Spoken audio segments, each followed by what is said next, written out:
સૌરી ભક્તોને મારા જય સ્વામિનારાયણ. વિવેક ચિંતામણી જ્ઞાન ગરીબી કો અંગ ભાગ 3 તારીખ 21/1/2024.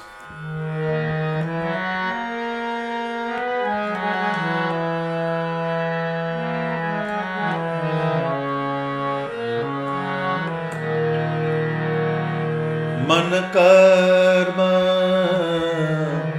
વચને કાહુ કો, મન કર્મ વચને કાહુ કો, દુઃખ ન દેત લવલેશ, મુક્ત ગરીબી યુગ્રહે, કરત સત્ય ઉપદેશ, કરત સત્ય ઉપદેશ.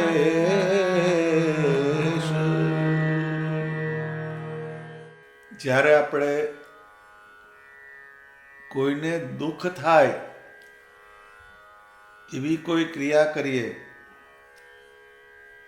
તો પહેલામાં પહેલો આપણા અંતઃકરણમાં તમોગુણનો પ્રવેશ થાય. તમોગુણ પ્રવેશે એટલે સત્વગુણ નાશ પામે. ભગવાન ભજવાના જે ગુણ એને નાશ કરનારી વસ્તુ, કોઈને દુઃખ થાય એવું કર્યું એટલે તમસનો એલિમેન્ટ છે. તમસ એટલે અંધકાર, અંધારું છાઈ જાય પછી કશું દેખાય નહીં. પોતાનું ઘર હોય તો પણ લાઇટ જાય એટલે હડસેલા વાગે. એમ આપણું શરીર, આપણું મન, આપણી બુદ્ધિ એમાં અંધકાર છવાય, પછી એ શરીર, અંતઃકરણ, જીવ એમાં ભગવાનનું અનુસંધાન પછી થાય નહીં. કેમ કે અંધારું છવાયું. એ મન કર્મ વચને કાહુકુ દુઃખ ન દેત લવલેશ. કાહુકુ એટલે કોઈને પણ નહીં, કોઈને પણ દુઃખ ના થાય એવું વર્તન કેમ કરવાનું? તો કે દરેક જીવની અંદર ભગવાન વ્યાપક સ્વરૂપે રહેલા છે. હવે મનમાં તમે કોઈનો સંકલ્પ કરો એવો કંઈક, તો એ પણ ભગવાનને ખબર પડે. વચન, કોઈ વચન એવું બોલ્યા તો પણ ભગવાનને ખબર પડે. અને ક્રિયા, એ ત્રણ વસ્તુ એ કરીને આપણે કોઈને દુઃખ થાય એવું કરીએ તો એમાં રહેલા પરમાત્મા દુઃખી થાય. ભગવાન સાકાર છે અને મૂર્તિમાન છે. ભગવાનમાં સાકારપણાની શ્રદ્ધા જલ્દીથી ફિટ થઈ જાય આપણને. ભગવાન સાકાર છે, એ સાકાર સમજીને આપણે પૂજા કરીએ, દર્શન કરીએ, મંદિરે જઈએ, એ સાકાર. પરંતુ ભગવાન સર્વવ્યાપક છે, સર્વમાં અંતર્યામી રૂપે રહ્યા છે. એ વાતને ફિટ કરતા વાર લાગે, એ વાત બેસાડતા કઠણ પડે. સાકારપણાની જે પ્રતીતિ, એમાં શ્રદ્ધાનો એલિમેન્ટ છે. શ્રદ્ધાથી સાકારપણું બની જાય. ભગવાન વ્યાપક છે એ સમજણમાં જ્ઞાન અગત્યનું છે. જ્ઞાન હોય તો જ ભગવાનનું વ્યાપકપણું આપણને અંદર સમજાય. જ્યારે આપણા જીવમાં વિજ્ઞાન થાય ત્યારે અક્ષરધામમાં રહ્યા એવા જે સ્વામિનારાયણ ભગવાન એ વ્યાપક સ્વરૂપે આ પૃથ્વી ઉપર જીવ પ્રાણી માત્રમાં રહેલા છે એનો અનુભવ થાય. અહીં લઈ જવા છે સ્વામીને. એ મન કર્મ વચન કોઈ જીવ દુખાય નહીં. એમાં જીવ માત્ર આવી ગયા એટલે એમાં પ્રાણી પણ આવી જાય. કોઈ પ્રાણી હોય એને આપણે નિર્દય થઈને મારીએ, એને ગમે તે રીતે એ કરીએ હિંસાથી, તો પણ એમાં રહેલા ભગવાન આપણા ઉપર કુરાજી થાય. સ્વામી કહે છે મન કર્મ વચને કાહુકો દુઃખ ન દેત લવલેશ.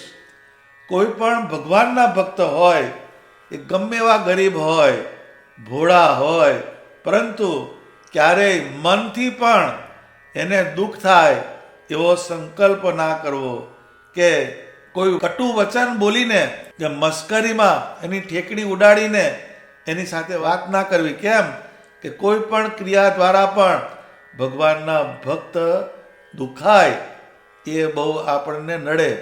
જે કોઈ પણ ભક્ત હોય એના આત્મામાં સ્વામિનારાયણ ભગવાનની મૂર્તિ, એમનું જ્ઞાન, એમનો મંત્ર, એમના લીલા ચરિત્ર એ થોડા પણ રહેલા હોય, એ પડેલા જ હોય થોડા અંશે પણ. માટે જો એમનું અપમાન કરીએ અને એને દુઃખી કરીએ તો એના અંતરમાં રહેલા સ્વામિનારાયણ ભગવાન એ દુઃખી થાય.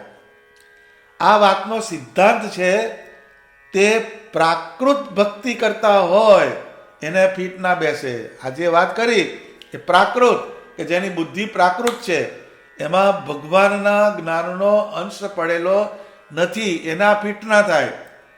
પણ જેને મહાત્મા જ્ઞાને સહિત સ્વામિનારાયણ ભગવાનની મૂર્તિનો નિશ્ચય કર્યો હોય અને પછી એમનું ભજન કરતા હોય એવા ભક્તને જ આ વાત બંધ બેસે એવી છે. આ વાત બહુ અગત્યની છે, પણ એને બંધ બેસાડવી બહુ અઘરી છે. મુક્ત ગરીબી યુગ રહે કરત સત્ય ઉપદેશ. આને ગરીબી કહેવાય. કયું કે ગમે એવો હરિભગત હોય, નાનામાં નાનો હરિભગત હોય, તો પણ એને દુખાય એવું મારે ક્યારેય કરવું નહીં. તો એ ગરીબી, જેને સ્વામિનારાયણ ભગવાનના વચનામૃતના જ્ઞાનથી જીવમાં ગરીબી આવી હોય, તે જ ભગવાનના ભક્તને દુખવતા વિચાર કરે.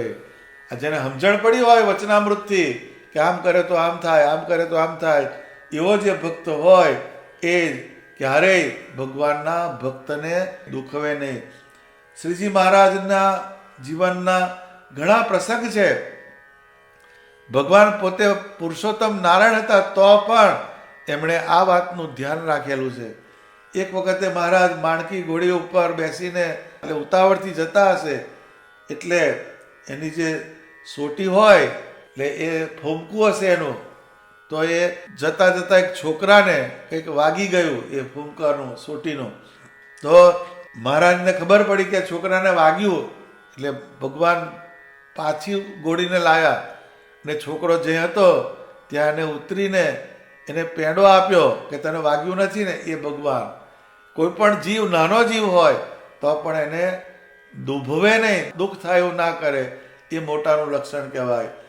ઇંગ્લિશમાં કહેવત છે કે જે મોટા માણસોની પહેચાન શું, તો કે એ નાના માણસ સાથે કેવી રીતે વર્તાવ કરે છે એના ઉપરથી જ મોટા માણસનું મૂલ્યાંકન થાય. એટલે સત્સંગમાં આવી રીતે ગરીબી એ આપણે લાવીએ અને પછી ભગવાન ભજીએ તો એ ભક્તિ આપણી લાંબો સમય ટકે. તો નિષ્કુળાનંદ સ્વામીએ આ સંદર્ભમાં બહુ સરસ વાત લખી. આ સ્વામીની એક જ લાઈન છે, પણ એને સમજવા માટે એના કોમ્પ્લિમેન્ટરી બધા વિષય જોવા પડે. તો ભક્તિનિધિ ગ્રંથ લખ્યો નિષ્કુળાનંદ સ્વામીએ. એમાં હું જે વ્યાપકની વાત કરું છું એ લાવ્યા છે સ્વામી, અને એમાં પણ ભગવાનનો ભક્ત દુખાય નહીં એનું અનુસંધાન રાખવાનું સ્વામીએ સમજાયું. સ્વામી લખે છે, સ્વામી મારા રહ્યા સઘળે સર્વે સાક્ષી રૂપે સદાય, એમ જાણી દિલે ડરતા રહે, રખે કોઈ મુજથી દુખાય. સ્વામી મારા રહ્યા સગળે, મારા ઈષ્ટદેવ સ્વામિનારાયણ ભગવાન બધે વ્યાપીને રહેલા છે. સર્વે સાક્ષી રૂપે સદાય, સાક્ષી રૂપે જ અંદર છે. એ તમે સાક્ષી જ હોય, એને તમે ગાળ દીધી કોઈને તો ભગવાનની કરડી આંખ તમારી તરફ થાય. અને કોઈને કીધું કે જય સ્વામિનારાયણ, તમારા જેવા હરિભગત કોઈ નહીં, એમ કીધું તો ભગવાનની તમારા ઉપર પ્રસન્નતા થાય. કેમ કે સાક્ષી રૂપે રહેલા છે. એમ જાણી દિલે ડરતા રહે, રખે કોઈ મુજથી દુખાય. જેમ સાદો વાયર હોય, લોખંડનો તાર, એને તમે ઝાલીને લટકી જાઓ, ટીંગાઓ, હિંચકા ખાવ તોય કંઈ નહીં, પણ 460 વોલ્ટેજ લખ્યા હોય, ખોપડી પાડી હોય અને હાડકાના 2 ક્રોસ મૂક્યા હોય, એ વાયર નડો તો તમને જય સ્વામિનારાયણ, તમને ભગવાન ભેગા કરી દે. તો એ વાયરમાંથી કરંટ જાય છે. એમ જેને સ્વામિનારાયણ ભગવાનનો કરંટ હોય એવા જીવને આપણે દુખાવતા ડરવાનું દિલમાં કે આ ભગવાનનો ભગત છે, એનો મારાથી મન, કર્મ, વચને પણ અપરાધ ના થાય એનું મારે ધ્યાન રાખવાનું. અંતર્યામી સ્વામી સૌમાં રહી, દેખે છે મારા દિલની જોઈએ. કોકને તમે ગાળ દીધી, પણ ગાળ જેને દીધી એ ભગવાનનો ભગત હોય તો એના અંતઃકરણમાં સ્વામિનારાયણ ભગવાન છે, એ અંદર રહીને જોવે છે કે આ મારા ભગતને અને ગાળ દીધી. શું સંતાડું સંકલ્પને, એ જાણે છે પડ પડની. હવે બોલવાની વાત તો બાજુમાં, પણ તમે મનની અંદર મારી હારી નક્કામી છે હાવ એમ કે અડધા, એને કોઈ લેવા દેવા ના હોય, પણ હરિભગત હોય તેનું પણ જવા દેના હોય તો હું જાણું એના લક્ષણ, એમ કરીને પણ મનની અંદર જો તમને સંકલ્પ થયો તો એ તમારા મનના સંકલ્પને પણ એ જાણે છે. આ સૂક્ષ્મ વસ્તુ છે. એમ ભક્ત ભગવાનને ભાડે સહુમાં ભરપૂર, તેથી દુખાય કોણ દિલમાં, જેને એવું વર્તે છે ઉર. એમ જે ભગવાનનો ભક્ત હોય એ ભગવાન જે છે ભરપૂર, એટલે એના શરીરના બધા અંગની અંદર સ્વામિનારાયણ ભગવાનનો વ્યાપ છે. એટલે એને તમે માર્યું હાથથી તો એ ભગવાનને વાગે છે. એને મનમાં તમે એની નિંદા કરી, એને ગાળો દીધી મનની અંદર તો એ ભગવાનને ગાળો દીધી. એને તિરસ્કાર કર્યો તો એ તમે પરમાત્માનો તિરસ્કાર કરો છો. કેમ કે અંદર ભરપૂર, એની અંદર રગે રગમાં સ્વામિનારાયણ ભગવાન વ્યાપીને રહેલા છે. એવું જ્યારે આપણાના નિશ્ચય થાય તો કોઈને આપણે દુખાવીએ નહીં. અત્યારે જેમ પોલીસવાળા હોય એનો જલ્દી કોઈ ચાળો ના કરે એની જોડે, એને ખબર હુટાટે એની પાસે પાવર હોય, એ સરકારના માણસ કહેવાય. એમ પરમાત્માના જે ભક્ત હોય એને દુખવતા જેને જ્ઞાન હોય એ અંદરથી બીવે. તે કોણ સાથે કપટ કરે, કોણ સાથે વળી વર્તે છડે, કહો કોણનો તે દ્રોહ કરે, જે જાણે છે સ્વામી સગડે. કોઈની જોડે કપટ કરવા જાય એટલે આપણે ભગવાન તો જાણે છે ને, તું ભલે એને છેતરું પણ ભગવાન બધું જાણે છે. તન કી જાણે મન કી જાણે, જાણે ચિત્ત કી ચોરી, ઉસકે આગે ક્યાં છુપાવું, જિસકે હાથ મેં જીવન દોરી. જેના હાથમાં જીવન દોરી છે એને બધી ખબર પડે છે. એટલે કપટ કરતો બંધ થઈ જાય, છળ કરતો બંધ થઈ જાય, એનો દ્રોહ ક્યારે પણ કરે નહીં. કેમ? તો કે એની અંદર સ્વામિનારાયણ ભગવાનનો વ્યાપ છે એવું એને જ્ઞાન થયું. જેને જમાડ્યા જોઈએ જુગતે કરી, તેને કેમ અપાય નહીં અન્ન, જેને જોઈએ જળ આપવું, તેને ન અપાય જળ કેમ જન. આ ભગવાનના ભગત છે, એને જમાડવા જોઈએ, એને પાણી પાવું જોઈએ. એના બદલે હું એનો દ્રોહ કરું તો ભગવાન મારા ઉપર કુરાજી થશે, એવી એને અંદરથી ઘેડ બેસે. એમ સમજી જન હરિના, કરે ભક્તિ અતિ ભરી ભાવ, તેહ વિનાના ભક્ત જેહ, તેહ બાંધે જ્યાં ત્યાં દાવ. આવી જેને સમજણ થઈ કે ભગવાનના ભગત હોય એને આપણે અન્નથી જમાડીને રાજી કરવાના, એને સારા વચનથી બોલાવાના, એવું જેને સમજાયું તેમ કે ભાવથી ભક્તિ કરે અને ભગવાનના ભક્તની સેવા કરે. પણ એ વગરના જે છે તેહ બાંધે જ્યાં ત્યાં દાવ, એ વગર જેનામાં આ ભગવાનનું જ્ઞાન નથી એ જ્યાં ત્યાં આગળ દાવ એટલે વેર બાંધી આવે, ખોટું ખોટું બોલી આવે, કંઈક ગાળો બોલી આવે, કંઈક જેવું તેવું બોલી આવે, એનાથી ભગવાન દૂર થતા જાય. પણ ભક્ત જે ભગવાનના, તેને મત મમત હોય નહીં, આપા પર જેહ નવ પરઠે, તેહ સાચા ભક્ત કાવે સહી.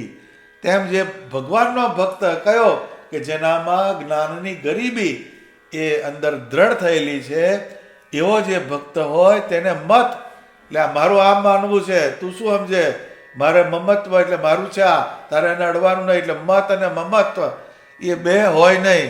અને આપા પર જેહ નવ પરઠે, આપા એટલે શું? પોતાનું, આપનું, ને પર એટલે બીજાનું, પોતાનું અને પારકું, એને એમાંથી બહાર નીકળી જાય એ ભગવાનનો સાચો ભક્ત છે. જે ગરીબી જ્યારે આવે તો એનામાં આવા ગુણ અંદર દાખલ થાય. એવી ભક્તિ આદરવી, જેમાં કસર ન રહે કોઈ જાતની, નિષ્કુળાનંદ ન ભૂલવું, રાખવી ખટક આ વાતની. નિષ્કુળાનંદ સ્વામી કહે છે કે આવી ભક્તિ આદરવી. કઈ? તો કે આપણાથી કોઈ હરિભક્તનો દ્રોહ ના થાય, હરિભક્ત દુખાય નહીં, અને હરિભક્ત જેમ રાજી થાય એવી રીતના આપણે સત્સંગમાં વર્તીએ તો એ સાચી ભક્તિ કહેવાય. એમાં કોઈ જાતની કસર રહેવા દેવાની નહીં. અને નિષ્કુળાનંદ સ્વામી કહે છે કે ન ભૂલવું, રાખવી ખટક આ વાતની. આ વાતનો ખટકો રાખવો. તો સ્વામિનારાયણ ભગવાનના સંતોએ આ બધી વાત સમજાવેલી છે. આ વાતને જો આપણે સમજી રાખીએ તો આ જે જ્ઞાન ગરીબી કીધી એ આપણને સહેજે સહેજે સિદ્ધ થાય. પરંતુ એ જો ના સમજીએ તો એમાં વાંધો આવે. આ વાતને ભગવાને વચનામૃતમાં પાછી ફિટ કરી છે.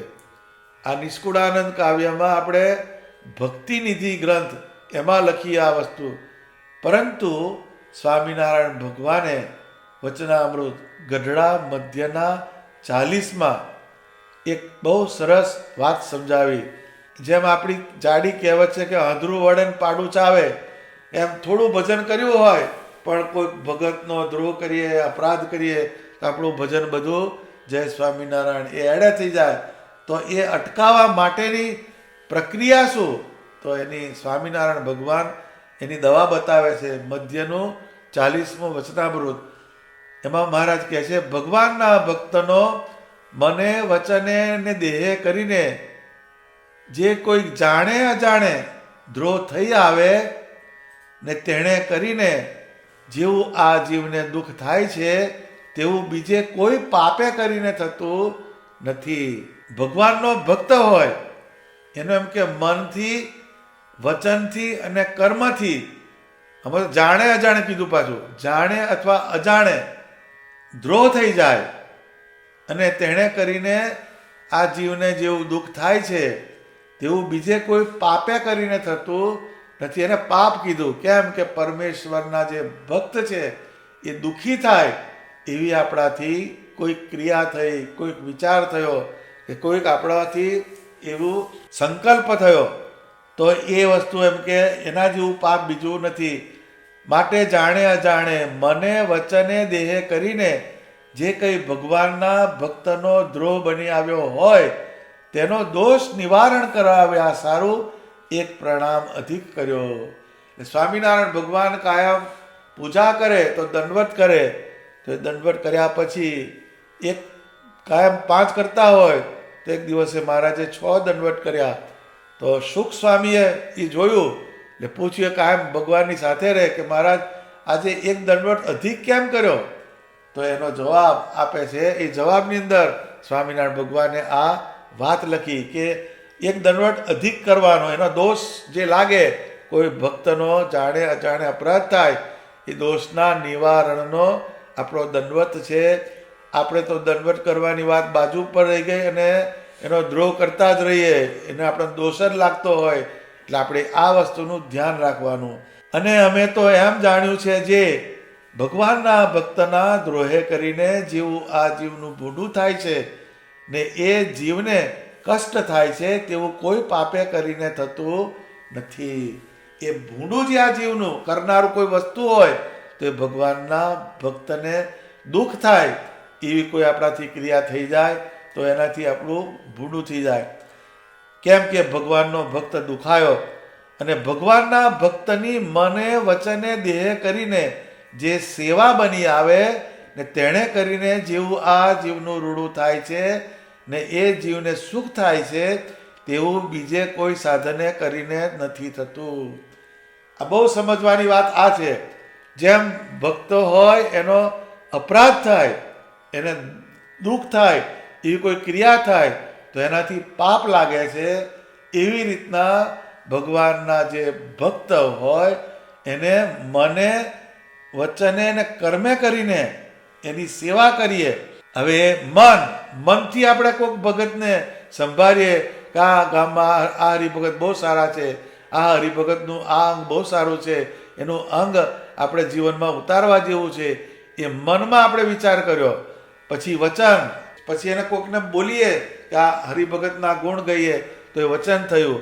અને દેહ એટલે શરીરે કરીને આપણે એ વસ્તુને અમલમાં મૂકીએ અને એનાથી સેવા કરીએ તો એનાથી જેવું રૂડું થાય છે એવું કશાથી થતું નથી. આપણે સત્સંગની અંદર જોઈએ તો આપણે આચાર્ય મહારાજની પધરામણી કરાવીએ, સાધુની પધરામણી કરાવીએ, પણ હરિભગતને આપણા ઘેર ના પધરાવીએ. હરિભગતને તમે ઘેર બોલાવતા હોય ઘણા પણ બહુ ઓછું હોય, પણ ભગવાનના ભગત એને તમે બોલાવો અને એને તમારા ઘેર બોલાવીને એને હાર પહેરાવો, એને સારું જમાડો, એને રાજી કરો. આ ક્રિયા કરવા જેવી છે. આ કરવાથી આપણા જીવની અંદર એક જુદું બળ આવે, જુદું સુખ મળે તમને, એનાથી સુખ થાય અને એનાથી ભગવાન રાજી થાય. એટલે ભગવાનના ભક્ત એની સાથે હિત કરવું એ બહુ મોટી વાત છે. એટલે એ જીવનું રૂડું એનાથી જેવું થાય અને જીવમાં જેવું સુખ થાય છે એવું કોઈ બીજી વાતે થતું નથી. અને એ ભગવાનના ભક્તનો જે દ્રોહ થાય છે તે લોભ, માન, ઈર્ષ્યા અને ક્રોધ એ ચારે કરીને થાય છે. અને ભગવાનના ભક્તનું જે સન્માન થાય છે એ જેમાં એ ચાર વાના ન હોય તેથી થાય છે. જુઓ, જેને લોભ્યું હોય એ ભગવાનના ભક્તનો અપરાધ કરે. જેને માન હોય, માની માણસ પણ કોઈનું ગમે તેનું જ્યાં જાય તેને માન ના મળે તો એમાંય કંઈ ગમે તેવું બોલી આવે. પછી ઈર્ષ્યા, જેનાથી સારું જોઈ ના શકાય એવો જે હોય એ પણ ભગવાનના ભક્તનો અપરાધ કરે. અને ક્રોધી માણસ હોય એ ગમે તેવું બોલી નાખે, ગમે તેવું આચરણ કરી આવે. તો આ 4 વસ્તુ, એક લોભ, માન, ઈર્ષ્યા અને ક્રોધ, આ 4 વસ્તુ આપણામાંથી જાય તો જ આપણામાં ગરીબી આવે. એને જ્ઞાન ગરીબી કહેવાય. જ્ઞાન ગરીબી લાવવી હોય તો લોભને કાઢવો પડે, માનને કાઢવું પડે, ક્રોધને કાઢવો પડે અને ઈર્ષ્યા એને હર્ષેલી દેવી પડે. આ 4 વસ્તુનો આપણે જાકારો આપીએ તો આપણા જીવનમાં જ્ઞાન ગરીબી દ્રઢ થાય. આ વચનામૃતમાંથી એનું સોલ્યુશન મળે. જુઓ, એ જ્ઞાન ગરીબી બોલ્યા ખરા, પણ એ જ્ઞાન ગરીબી લાવી ક્યાંથી? તો આટલી 4 વસ્તુ તમે દૂર કરો અને ભગવાનના ભક્ત એની સાથે સ્નેહ કરો અને એનો દ્રોહ ના થાય એની તકેદારી રાખો તો આપણા જીવમાં જ્ઞાન ગરીબી દ્રઢ થાય. માટે જેને આ દેહે કરીને પરમ સુખ્યા થવું હોય, જુઓ, આ દેહ કરીને, પહેલું આ દેહ કરીને આપણે સત્સંગમાં ભજન કરીએ છીએ, કથા વાર્તામાં જઈએ છીએ, સમયા ઉત્સવમાં જઈએ છીએ, એનો જે આનંદ આપણને કાયમને માટે રાખવો હોય તો એની ઉપાય કયો એનો? તો કે આ દેહ કરીને સુખ્યા થવું હોય ને દેહ મૂક્યા કેળે પણ પરમ સુખ્યા જોઈએ. એ પરમ સુખ આવ્યું. આ દેહ છતાં સુખ, અને દેહ મૂકીએ તો ભગવાનના ધામની પ્રાપ્તિ થાય, એમની મૂર્તિનું અનુસંધાન થાય. એ પરમ સુખ છે. એ થવું હોય તેને ભગવાનના ભક્તનો મને વચને દેહ કરીને દ્રોહ ન કરવો. આ માસ્ટર કી બતાવી. આ આપણે ડગલે ને પગલે આ જ થાય. જેમ મેં કીધું ને, આપણે ભગવાનના ભગત એને બોલાવીને કોઈ દિવસ આપણે એને સારું શર્ટ આપીએ નહીં કે લે ભાઈ આ શર્ટ સારું પહેરજો તમે, બીજા આપણે ધોતી ઓઢાડીએ, બધું કરીએ, પણ ભગવાનનો ભગત, એને કોઈ ભગત એવો હોય શ્રીજી મહારાજનો, એની વ્યવસ્થા બરાબર ના હોય, એની સ્થિતિ ના હોય, તો શિયાળામાં તમે એને સાલ ઓઢાડો તો સ્વામિનારાયણ ભગવાન અક્ષરધામમાં રહ્યા પ્રસન્ન થાય આપણી ઉપર. એ આ દેહ કરીને આવી ક્રિયા કરીએ તો ભગવાન એના પર રાજી થાય. અને મર્યા પછી સુખ જોઈતું હોય તો આ ભગવાનના ભક્ત હોય એનો મને વચને કરીને ને દેહે કરીને દ્રોહ કરવાનો નહીં. એનું જેમ રૂડું થાય એવું કરવું હોય તો એની સાથે સ્નેહ કરવાનો, એને આવી રીતે પ્રેમથી બોલાવવા. અને જો ભગવાનના ભક્તનો કંઈક દ્રોહ થઈ જાય તો એની વચને કરીને પ્રાર્થના કરવી. જો હવે આ કાર્યક્રમ આપણામાં નહીં, કોકનો દ્રોહ કરી આવ્યા પછી અંદરના અંદર બળે, પણ એ દ્રોહને તમારે બહાર જીરો કરવો હોય તો જેની સામે તમે ગાળ બોલી આવ્યા હોય કે કંઈક બોલી આવ્યા હોય તો એનું ભાઈ માફી માગવાની કે ભાઈ મારાથી આ તમને બોલાઈ ગયું પણ મને માફ કરજો. આપણે આ રસ્તે જવું નથી, આપણે ભગવાનના ભક્ત છીએ. આ વસ્તુને દ્રઢ કરવી. કેમ કે આ વાત જ નડે બધે. સારા સારા ગામ હોય એની અંદર હરિભક્તોમાં પણ આ લોચા પડી જાય, એટલે કોઈ કોઈને નમે નહીં, કોઈ કોઈને પેલી રીતે વાત ના થાય. તો એ ભગવાન એમાં અંતર્યામી રૂપે રહેલા છે, એ ક્યારેય તમારી પર પ્રસન્ન થવાના નથી. એ આ વાતને ફિટ કરવી પડે. એ ભગવાન દરેકમાં અંતર્યામી રૂપે રહેલા છે. તો એ પ્રાર્થના કરવાની. કોને? કે કોઈ દ્રોહ થઈ ગયો હોય આપણાથી, તો એ જેનો દ્રોહ થયો હોય એ ભગતને આપણે પગે લાગીને કે ભાઈ મને માફ કરજે, મારાથી આવું થઈ ગયું. ને મને અને દેહે કરીને તેને દંડવત પ્રણામ કરવા. જો હવે કોઈકને એમ થાય કે હવે આપણે એને નમાતું હશે તો ભાઈ મનમાં નમી જા, એને મનની અંદર એને એનું ચિંતન કરવાનું કે એ ફલાણા ભગત મારાથી તમને આવું બોલાઈ ગયું, મને માફ કરજો.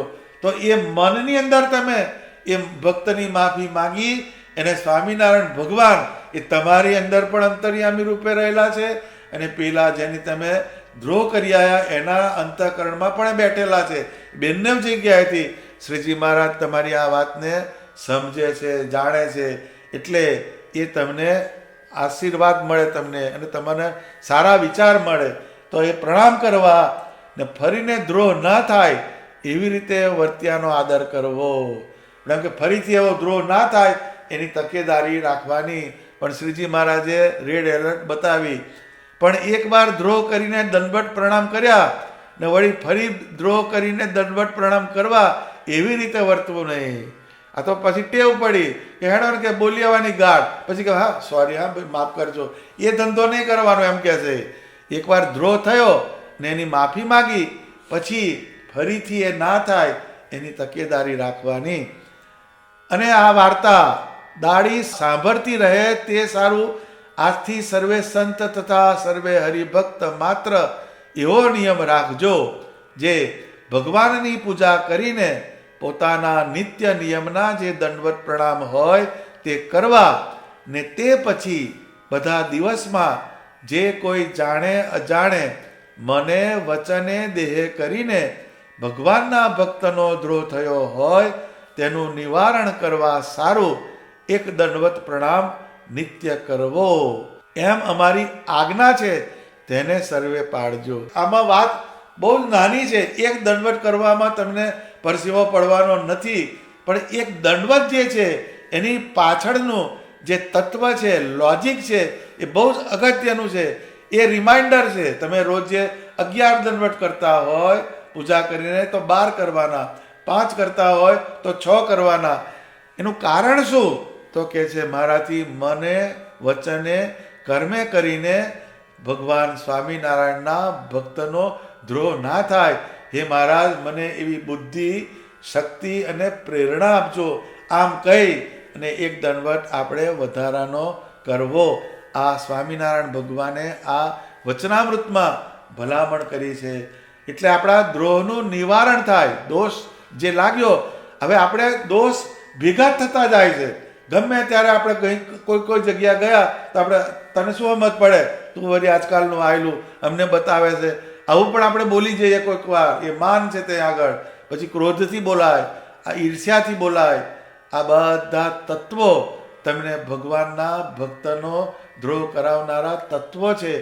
એવું જ્યારે થઈ જાય તો એને જેમ પેલું દેવું કો કર્યું હોય, બેંકની લોન લઈ આવ્યા હોય, પણ મહિને મહિને હપ્તા ના ચૂકવે અને હામટા 4-5 વર્ષે મૂકવા જાય તો એને બધો મેળ પડે નહીં, બધું વેચવું પડે. એમ આપણે ક્યારેય આ વસ્તુ ભેગી થવા દેવાની નહીં. ઘણી વખત તે આપણને ખબર ના પડે ને આપણે દ્રોહ થઈ ગયો હોય, મનની અંદર કોકનું ચિંતન થઈ ગયું હોય, એ આપણને ખ્યાલે ના રહે અને ચિંતન થયું હોય, પણ શ્રીજી મહારાજની ડાયરીમાં નોંધાઈ જાય. હવે એ તમારી ડેબિટ થાય, પણ એ દૂર ના થાય ત્યાં સુધી એ તમારી જોડે ને જોડે એ ચાલવાની છે. એટલે તમારા ભજનમાં આડું આવે, માનસી પૂજામાં આડું આવે, ધ્યાનમાં આડું આવે. ઘણાને આપણે 70% માનસી પૂજામાં લોચા શેના પડે છે? આ લોચા કોકનો દ્રોહ થયો હોય મનથી, વચનથી, કર્મથી. એટલે આ દેહ કરીને સુખ જોઈતું હોય અને મરીને ભગવાનના ધામમાં જઈએ, દેહ ત્યાગ કર્યા પછી ત્યાં આગળ પરમ સુખ એને પામવું હોય તો ભગવાનના ભક્તનો મન, વચન, કર્મે કરીને ક્યારેય દ્રોહ ના થાય એની તકેદારી રાખવાની. તો મુક્તાનંદ સ્વામીએ આ એક પંક્તિની અંદર બહુ ઊંડી વાત બતાવી કે મન કર્મ વચને કાહુકુ દુઃખ ન દેત લવલેશ, મુક્ત ગરીબી યુગ રહે કરત સત્ય ઉપદેશ. એટલે એ કોઈ દિવસ મન, વચન, કર્મે કરીને ભગવાનના ભક્તને દુઃખ થાય એવું ક્યારેય આપણે રણ કરવાનું નહીં. આપણે જીવ પ્રાણી માત્ર પણ એના પ્રત્યે પણ આ જ ભાવ રાખવાનો, એને પણ ક્યારેય દુભવવા નહીં. જેમ ભક્તના હૃદયમાં ભગવાન છે એમ કોઈ પણ જીવ હોય એને સર્જનારા પરમાત્મા છે, એનું સર્જન પરમાત્માએ કરેલું છે. એટલે એમાં પણ ભગવાન વ્યાપીને રહેલા છે. આ અવસ્થાએ જો આપણે જતા રહીએ તો આને આ દેહે તમને સુખ સુખ અને સુખ, અને મર્યા પછી પણ તમને કોઈ એ તમારું ખોટું કર્મ તમારી સાથે ચાલવાનું નથી. એટલે તમને ભગવાનના ધામની પ્રાપ્તિ કરાવે. તો આવી રીતના જ્ઞાન ગરીબીને દ્રઢ કરાવનારું આ તત્વ છે. આ વિષય જે છે એ સમજવા જેવો છે કે મન, કર્મ, વચને કરીને કોઈ પણ ભગવાનના ભક્ત હોય કે જીવ પ્રાણી માત્ર હોય એને ક્યારેય દુઃખ થાય એવી ક્રિયા કરવી નહીં. સહજાનંદ સ્વામી મહારાજની